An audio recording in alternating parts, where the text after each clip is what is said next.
हाँ तो हेलो बच्चों, आज हम जो आपको एंसेंट हिस्ट्री का जो हम पाठ कर रहे हैं उसमें आज हम चैप्टर नंबर 3 करेंगे, जो कि है हमारा वैदिक एज। वैदिक एरा को स्टार्ट करेंगे और यहीं से हमारा हिस्टोरिक पीरियड स्टार्ट होता है। सबसे पहले हम समझते हैं कि यहीं से हिस्टोरिक पीरियड क्यों शुरू होता है हमारा। तो जैसा कि आपको हम पहला चैप्टर में पढ़ाए थे कि हिस्टोरिक पीरियड होता क्या है, तो हिस्टोरिक पीरियड हमने बताया था कि इतिहास यानी इतिहास का वो काल यानी हिस्ट्री का वो पीरियड जहाँ पर हमें रिटन एविडेंस मिले हैं यानी लिखित साक्ष्य मिले हैं और उसको पढ़ लिया भी गया है, और लिटरेचर से यानी जो चीज़ लिखा हुआ है उसी से हम उसके इतिहास को जानते हैं कि उस ज़माने में कैसे लोग रहते होंगे, कैसे जीते होंगे। तो लिखा गया है और लिखित यानी साहित्य के माध्यम से हम जानते हैं उनके इतिहास के बारे में। ऐसे काल को इतिहासी काल कहते हैं। और चूँकि वैदिक एज के बारे में भी मुझे लिटरेचर से या हमें लिटरेचर से इसका नॉलेज प्राप्त होता है, इसलिए वैदिक काल को हम हिस्टोरिक पीरियड में रखते हैं और यहीं से हमारा हिस्टोरिक पीरियड स्टार्ट होता है। बेसिकली अगर हम बात करें तो आज जो है वो हम वैदिक एज स्टार्ट करने वाले हैं। अब इस एज का नाम वैदिक एज क्यों पड़ा, तो उसको समझते हैं। तो देखिए, इसी एज में हमारे वेद लिखे गए, इसी काल में हमारे वेद लिखे गए, और चूंकि इस एज में वेद लिखा गया इसलिए इस काल को हम वैदिक काल कहते हैं। वेद क्या होता है? तो वेद एक ऐसा बुक होता है जिससे हमें नॉलेज यानी ज्ञान की प्राप्ति होती है, उसको हम वेद कहते हैं।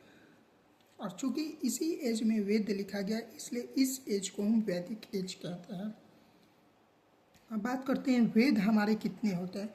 तो वेद हमारे 4 होते हैं, एक ऋग्वेद, सामवेद, यजुर्वेद, अथर्ववेद। ये 4 वेद है, 4 किताबें हैं जिनको लिखा गया था वैदिक एज में, इसलिए इस एज को हम वैदिक एज कहते हैं। अब बेसिकली अगर हम बात करें तो इस वैदिक काल को जो शुरू करने वाले लोग थे वो कौन थे।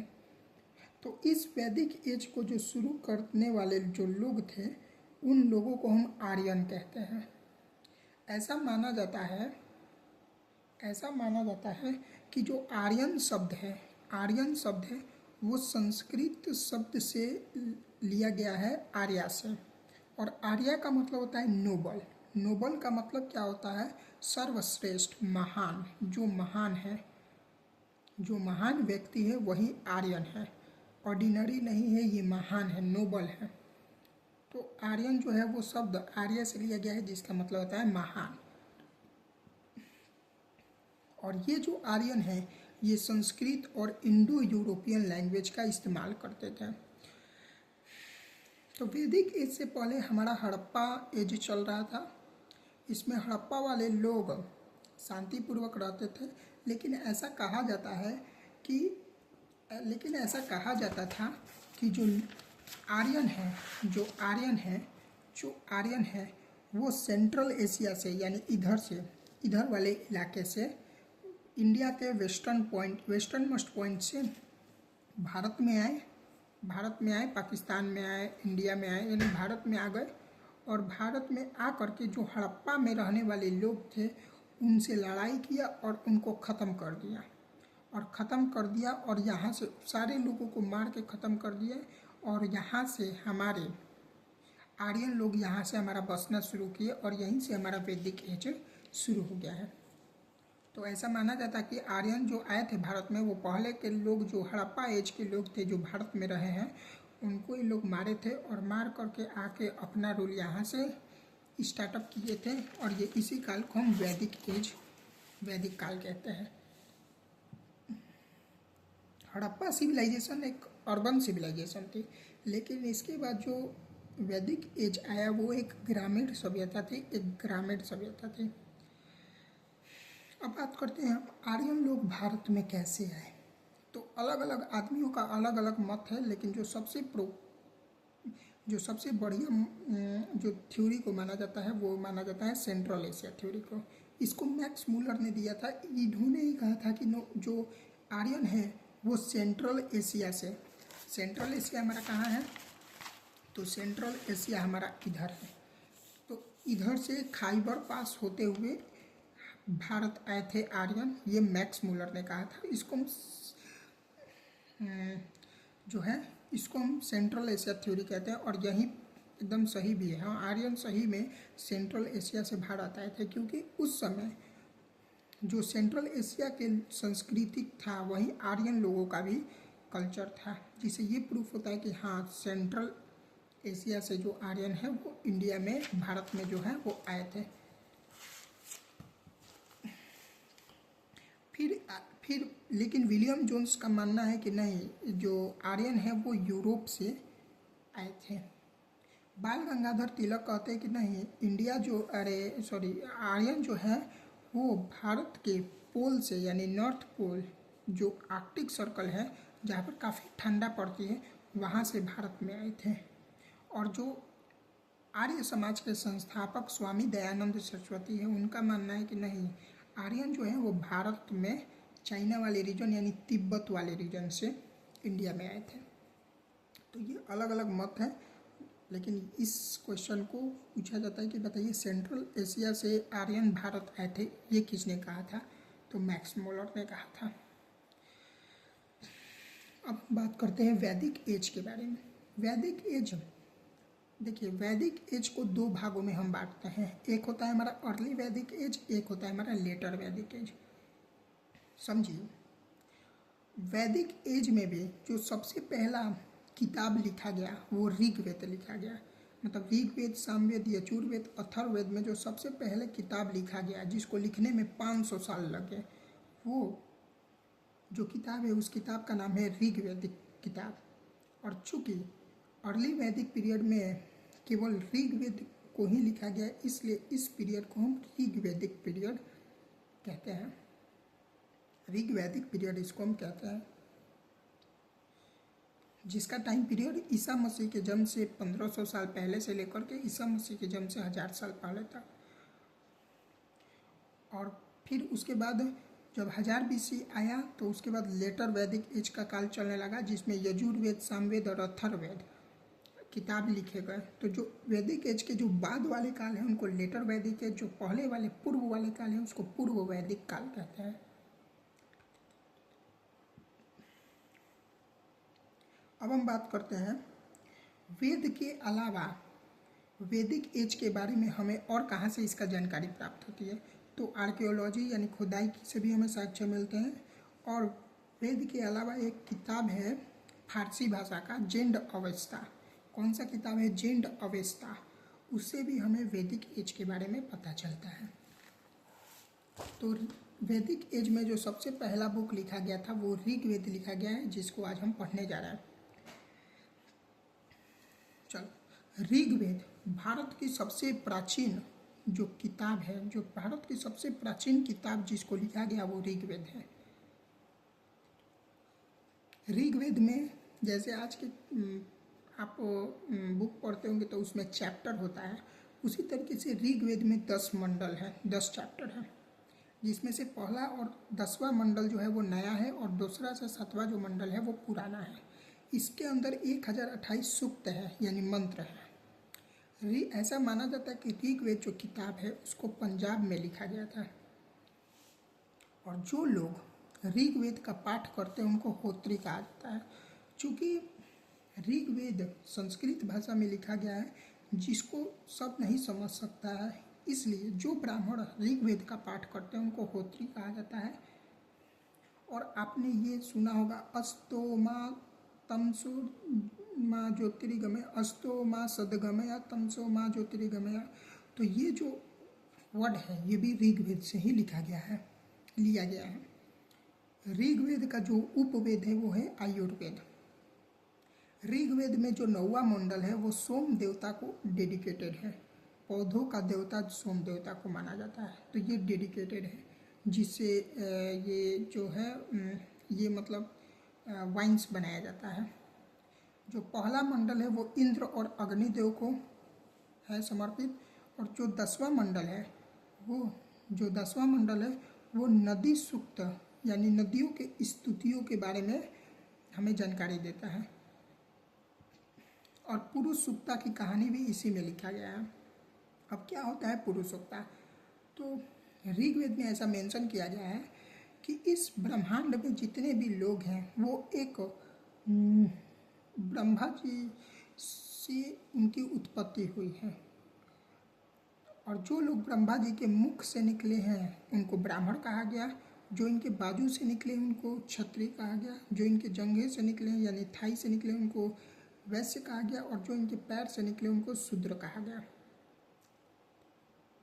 और ऋग्वेद में जो जाति था उसको कर्म के आधार पर दिया जाता था। जैसे जो व्यक्ति कार्य करेगा उसके आधार पर वो वैसा उसका जात होगा। जैसे अगर कोई व्यक्ति पढ़ाने का काम कर रहा है तो वो पंडित होगा, ब्राह्मण होगा। जो राजा का काम कर रहा है वो आपका क्षत्रिय होगा। जो व्यापार कर रहा है उसको वैश्य कहेंगे, और जो मजदूरी कर रहा है वो शूद्र होगा। तो ये काम के आधार पर दिया जाता था, जो कि इस समय बढ़िया था। लेकिन जैसे ही लेटर वैदिक पीरियड आया तो ये जो वर्ण व्यवस्था था ये काम के आधार पर ना होकर जन्म के आधार पर हो गया। अगर पंडित का लड़का है तो वो ब्राह्मणी कहलाएगा, क्षत्रिय का जो लड़का है वो क्षत्रिय कहलाएगा, वैश्य का जो लड़का है वो वैश्य कहलाएगा, और जो शूद्र का लड़का है वो शूद्र ही कहलाएगा। भले वो कोई भी काम करे, लेकिन ब्राह्मण का लड़का अगर मजदूरी भी कर रहा है तो वो ब्राह्मण कहलाएगा। तो ये जो रिजिड हो गया था वर्ण व्यवस्था, लेकिन ऋग्वेद में ये कर्म के आधार पर था। ऋग्वेद या फिर पूरे वेद में नदियों में से जो सबसे पवित्र नदी माना गया है वो सरस्वती नदी को माना गया है। यमुना का जिक्र ऋग्वेद में 3 बार हुआ है। गंगा नदी का जिक्र 1 बार हुआ है। ऋग्वेद के जो तीसरे मंडल है उनमें गायत्री मंत्र है, जिसके अंदर 62 मंत्र हैं, और ऐसा माना जाता है जो गायत्री मंत्र है उसको विश्वामित्र जी ने लिखा था, जो कि सावित्री देवी को डेडिकेटेड है, और ये सूर्य भगवान की स्थिति है।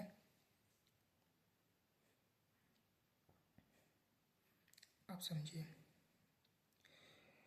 अब देखिए वैदिक पीरियड में जब आर्यन भारत में आए, तो भारत में आर्यन जब आए तो सतलज से लेकर के यमुना, सतलज नदी बहती थी, यमुना नदी और सतलज नदी बहती थी, तो उनके द्वाब रीजन में जो आर्यन है वहाँ रहते थे। और उस जो जगह का नाम जो जब द्वाब रीजन में, सतलज और यमुना नदी के द्वाब रीजन में जब आर्यन रहने लगे तो उस एरिया को हम ब्रह्मवर्त कहने लगे, जो कि ऋग्वैदिक सिविलाइजेशन का सेंटर भी माना जाता था।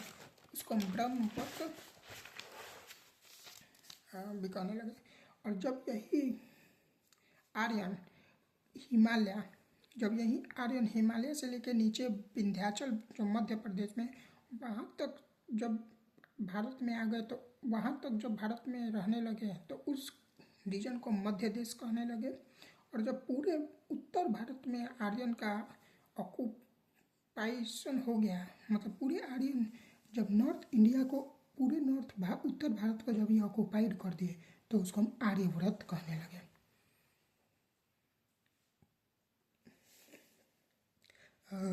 वेद में जो सबसे महत्वपूर्ण नदी थी वो सिंधु नदी थी। जो पवित्र नदी थी जिसे नदी तमा कहा जाता था वो सरस्वती नदी थी। ऋग्वेद में हिमालय की एक चोटी जो है, जो हिमालय का एक माउंटेन है मुजवंत, उसका भी जिक्र किया गया है। अब बात करते हैं ऋग्वेद में कुछ नदियाँ, तो अभी जो कुछ नदियाँ हैं उनको ऋग्वैदिक पीरियड में किस नाम से जाना जाता था, इसको हम जानते हैं क्योंकि इससे भी क्वेश्चन आता है। इंदस को सिंधु नदी कहा जाता था, झेलम को वितास्ता, चेनाब को अस्किनी, रावी को पुरुषनी कहा जाता था, ब्यास को विपाशा, सतलज को शतुद्री और गंडक को सदानीरा कहा जाता था। ऋग्वैदिक पीरियड में जो समाज हुआ करते थे वो पितृ सत्तात्मक हुआ करते थे, यानी परिवार के मुखिया कौन हुआ करते थे, तो पिता हुआ करते थे। और जो परिवार का मुखिया होता है, जो फादर हुआ करते थे, जो पिता जो परिवार के मुखिया होते थे उनको कुलप कहा जाता था। दादा लोग को, दादी लोग को नेपत्री कहा जाता था। इसमें वर्ण व्यवस्था 10वें मंडल में जिक्र है, कर्म के आधार पर था, ये मैंने बता दिया। अच्छा, वेद में जब किसी लड़की की शादी होती थी तो जो गिफ्ट दिया जाता था उसको दहेज नहीं वाहतू कहा जाता था। और जो गर्ल जिंदगी भर शादी नहीं करती थी उसको अमाजू कहते थे। ऋग वैदिक पीरियड में दो तरीके के विवाह करते थे आदमी लोग, अनुलोम विवाह और प्रतिलोम विवाह। अनुलोम विवाह में क्या होता था, आदमी यानी जो मेल था वो उच्च जाति का था, और प्रतिलोम में क्या होता था, वो आदमी जो है वो नीच जाति का है और महिला उच्च जाति का है। ऐसे विवाह को प्रतिलोम विवाह कहते हैं। इस समय राजा को गोप कहा जाता था, आर्यन को पंचजन कहा जाता था। अच्छा, आप समझिए, इस समय पॉलिटिकल स्टेटस कैसा था, तो एक परिवार होता था, जो बहुत सारा परिवार बन जाता था तो गांव ग्राम बन जाता था, बहुत सारे गांव से विश्व बन जाता था जो आज जिला के नाम से जानता है, और बहुत सारे जिला मिल जाते तो राज्य बन जाते थे, तो उस समय जन बन जाते थे। जो कुल के हेड यानी परिवार के हेड थे वो पिता थे, कुलप जिन्हें कहा जाता है, ग्राम के हेड को ग्रामीणी, विश्व के हेड को विश्वपति और जन के हेड को जनपति कहा जाता था। इसमें क्या थी, राजा की दो पॉलिटिकल इंस्टीट्यूशन भी थी जिसको सभा और समिति कहा जाता था, जिसमें महिलाओं को भी आने का मतलब अधिकार था, और जिसमें आम जनता लोग आते थे और ये डिसाइड करते थे कि कौन हमारे राजा बनेगा और कौन नहीं बनेगा। इस पीरियड में जो टैक्स दिया जाता था ऋग वैदिक पीरियड में, वो बाली था, बाली टैक्स दिया जाता था, और ये मैंडेटरी नहीं थी कि सबको देना ही देना है, जिसको मन है वो देगा, जिसको मन नहीं देगा, क्योंकि जो राजा हैं वही हमारे एरिया को प्रोटेक्ट करेंगे, जो शत्रु आएंगे उनसे युद्ध करेंगे। राजा का ही काम होता है युद्ध करना, जो युद्ध करता था उसको क्षत्रिय कहा जाता था। तो इन क्षत्रियों को जो टैक्स दिया जाता था वो बाली कहलाता था, लेकिन ये नॉन वॉलेंट्री टैक्स था, मतलब आपको मन है तो दीजिए, नहीं मन है तो मत दीजिए। लेकिन जैसे ही लेटर वैदिक पीरियड आया तो ये टैक्स को मैंडेटरी कर दिया कि आपको टैक्स देना ही पड़ेगा। अच्छा, ऋग्वेद में हमें 7वें मंडल में 10 राज्य युद्ध के बारे में जिक्र है, और ये पुरुषनी नदी जो आज के रवि नदी के किनारे है, वहीं पर ये 10 राजाओं के बीच युद्ध हुआ था, इसलिए इसको 10 राजाओं का युद्ध भी कहा जाता है। तो कभी न कभी ऋग वैदिक पीरियड में युद्ध भी हुआ था, और ये किसके किसके बीच हुए थे, तो 10 क्लैन और भरत के बीच में, यानी विश्वामित्र और भरत के बीच में ये लड़ाई हुआ था, जिसमें भरत जीते थे, और उन्हीं भरत के नाम पर हमारे देश का नाम भारत पड़ा। ऐसा ऋग वैदिक पीरियड में लिखा गया है। इस काल में जो सबसे महत्वपूर्ण एनिमल हुआ करती थी वो गाय हुआ करती थी। गाय को अष्टकर्णी कहा जाता था, गाय को अघन्या कहा जाता था, जिसको कोई मारा नहीं जा सके ऐसा गाय के लिए उपयोग इस्तेमाल किया जाता था। पन्नी क्या होता था उस समय, तो जो जानवरों की चोरी करता था वो पन्नी होता था। डॉटर को दुहिता कहा जाता था इसमें। अच्छा, इस समय एक यज्ञ चल रहा था जिसको अश्वमेध यज्ञ कहते हैं। इसमें क्या होता था कि जो राजा है वो अपने घोड़े को, यानी घोड़े को छोड़ता था, और जहाँ तक ये घोड़ा जाता था, जहाँ तक ये घोड़ा चल जाता था, वो इलाका उस राज्य का हो जाता था, और जिसको ये नहीं मतलब जिसको ये नहीं स्वीकार है तो वो राजा उस राज्य से लड़ाई करता था। इसमें इन लोग जौ यानी जौ की खेती करते थे, जिसको ये यवा कहते थे, गोल्ड को हीरा नया कहते थे, अयास को ब्रॉन्ज को अयास कहते थे। इन लोग इंद्रदेव को पुरंदर कहते थे, यानी जो किला तोड़ते हैं, जो बारिश के देवता है इंद्रदेव को। और ऋग वैदिक या पूरे वैदिक पीरियड में जो सबसे महत्वपूर्ण देवता माने जाते थे वो इंद्रदेव को ही ये मानते थे, जिनके 250 यानी सबसे ज़्यादा मंत्र, सबसे ज़्यादा जिक्र इन लोग इंद्रदेव का किए हैं, उसके बाद अग्निदेव का किए हैं, उसके बाद वरुण देव का किए हैं। पूषण कौन होते थे, तो जानवरों के देवता जो है वो पूषण हुआ करते थे ऋग वैदिक में, लेकिन यही पूषण शूद्रों के देवता हो गए लेटर वैदिक एज में। और रुद्र शिव जी को कहा जाता था, जिन्हें मेडिसिन का गॉड कहा जाता था। अब बात करते हैं हम लेटर वैदिक एज के बारे में। इसका फॉर्मेशन 1000 से 600 BC में हुआ था। चूँकि इस वेद में लेटर वैदिक एज में आयरन की खोज हो चुकी थी, इसलिए इस एज को हम लौह युगीन एज भी कहते हैं, आयरन एज भी कहते हैं। इस समय के लोग जो घड़े का इस्तेमाल करते थे वो ग्रे कलर का होता था। इसमें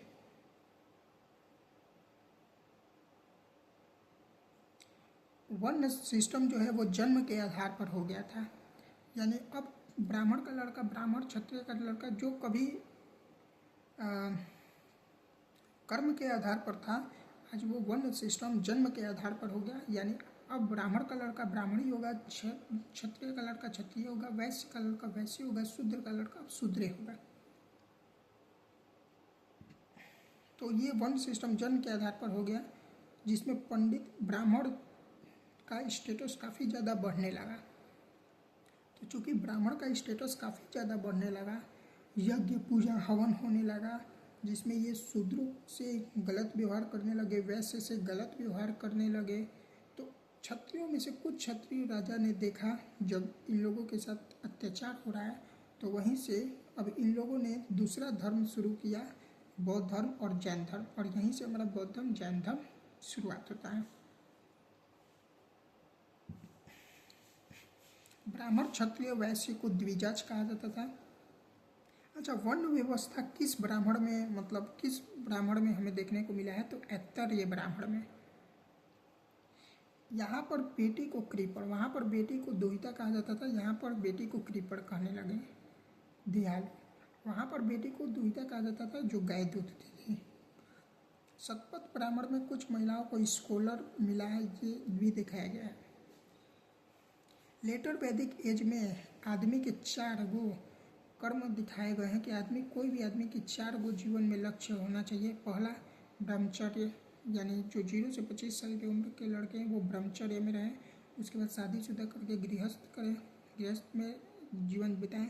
उसके बाद वन को प्रस्थान करें। उसके बाद मोक्ष की प्राप्ति करने के लिए संन्यास ले ले जीवन से। मनुस्मृति यानी ऋग वैदिक एज में या फिर वैदिक एज में 8 शादियों के बारे में बताया गया है मनुस्मृति में, कि वैदिक पीरियड में कैसे शादी होते। तो मनुस्मृति में हमारे 8 शादियों के बारे में बताया जाता है, जिसमें 4 को बढ़िया शादी था, 4 को खराब शादी था। ब्रह्म मैरिज क्या होता था? ब्रह्म मैरिज में क्या होता था कि इसमें क्या होता था, लड़की बड़ी हो गई है तो पिता जो हैं वो, लड़की चूँकि बड़ी हो गई है तो पिता जो हैं वो एक बढ़िया सा लड़का खोजेंगे और उस लड़की की शादी कर देंगे। ऐसे शादी को ब्रह्म शादी कहा जाता है। दैवीय शादी, पुजारी जो है उसी के साथ अपनी बेटी का शादी करना दैवीय शादी कहलाता था। अर्थ शादी, गाय देने के बदले लड़की का शादी कर देना, यज्ञ में करवा देना, लड़की का शादी करवा देना, यह अर्थ शादी कहलाता है। प्रजपति शादी क्या होता है? प्रजपति शादी क्या होता है?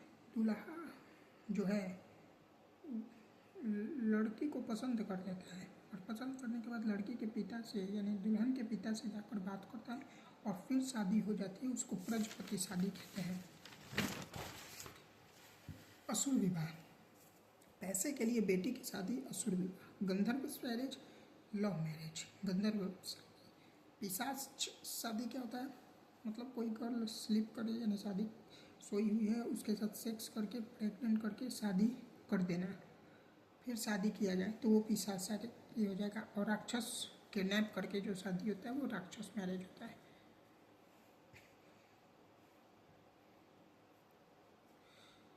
अब देखो, जैसे जैसे वैदिक काल थोड़ा आगे चलता गया तो अब देखा जाने लगा कि लोग एक कबीले में रहना शुरू हो गए, यानी एक पंचाल बनाकर रहना शुरू हो गए और यहीं से महाजनपद की स्टार्ट हो जाती है। लोग इसमें यज्ञ योग्य करवाते थे। राजसूया यज्ञ है शतपथ ब्राह्मण में, इसकी भी जाति यहाँ पर हुई है। रत्नी, जो राजा के मंत्री होते थे उनको रत्नी कहा जाता था और 12 रत्नी थे अब जैसे कि मैंने बताया था कि जैसे जैसे लेटर वैदिक एज आया वहाँ पर बाली जो टैक्स है उसको मैंडेटरी कर दिया गया कि आपको टैक्स देना ही देना है। तो 1/16 टैक्स जो है वो राजा को देना पड़ता था। लेटर वैदिक एज में जो मोक्ष के देवता हैं उनको परीक्षित कहा जाता था। श्याम अवायास यानी लोहा के बारे में यजुर्वेद में जिक्र है। लोहा का साक्ष्य भारत में सबसे पहले लोहा का साक्ष्य कहाँ मिला? तो अथरंजी खेड़ा में मिला। इस समय के लोग जो करेंसी इस्तेमाल करते थे, पैसा रुपया का इस्तेमाल करते थे, उनको निष्क कहते थे। और ऐसा माना जाता था, लेटर वैदिक एज में ऐसा कहा जाता था कि कोई भी आदमी अगर इस धरती पर आया तो उसे 3 गो ऋण जरूर चुकाना चाहिए। एक पितृ लोन, एक ऋषि लोन और एक देव लोन। ये 3 गो लोन जो है वो उसको जरूर चुकाना चाहिए। अब बात करते हैं हम सामवेद, यजुर्वेद, अथर्ववेद। सामवेद यानी जिसमें संगीतों का जो वेद है उसको सामवेद कहा जाता है। और इसी का उपवेद है गंधर्व वेद। गंधर्व वेद। यजुर्वेद एक ऐसा वेद जिसमें बताया गया है कि सैक्रिफाइस करना है, यज्ञ करना है तो मुझे कैसे यज्ञ करना है, मतलब सैक्रिफाइसेस के बारे में जिसमें दिया है उसको यजुर्वेद कहते हैं। और जिसमें टोना जादू इस सब का जिक्र किया गया है उसको अथर्ववेद कहा जाता है। अथर्ववेद उसको कहा जाता है। इसमें 2 फोल्ड है। महाभारत की बात करें, इसमें 6000 मंत्र हैं ना। हाँ, 6000 मंत्र हैं इसमें। महाभारत और रामायण के जिक्र भी हमारे वेद में लिखे गए हैं। और उस समय जो महाभारत है उस समय उस महाभारत को जय संहिता कहा जाता था। और चूंकि देखा गया है कि भारत का या फिर पूरे विश्व का जो सबसे बड़ा काव्य है वो महाभारत है, इसलिए इसका नाम महाभारत कर दिया गया। और रामायण जिसको वाल्मीकि ने लिखा है, इसकी भी चर्चा हमें वेद में देखने को मिलती है।